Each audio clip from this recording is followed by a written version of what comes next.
Արցախից ոչ մի բան չեմ բերել։ Տուն տեղին շեղելա թողել եմ։ Բերել եմ ինձ երեխոց։ Որ եկել եք ոչ մեկ չգիտենք ով որտե պիտի մնա։ Հաստատ հիմի մեկը գալիս է Արտաշատից, մեկը Աշտարակից, մեկը Երևանից, մեկը Հոկտեմբերյանից։ 8 աշխատող ունեմ ես բարեգործությունից։ Հաշվեք մին ընտանիք ալի։ Միասին հաց ենք ուտում, միասին գործ ենք անում, միասին չարչարում ենք։ Ամեն ինչը զուրոյից սկսել է դժվար է, ամեն ինչն է դժվար, բայց եթե ցանկություն կա, պիտի ստեղծես։ Մենք միասին բռունցք ենք դարձել ու որոշել եմ ես, որ պիտի անենք այդ գործը։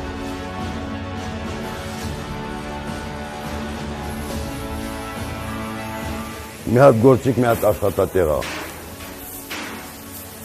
Սրտանց կոզենք շնորհակալություն հաճին, բոլորի, իմ նման շատ մարդիկ կան։ Եթե աջակցեն, այնքան որ այդ աջակցությունը գործ դառնա։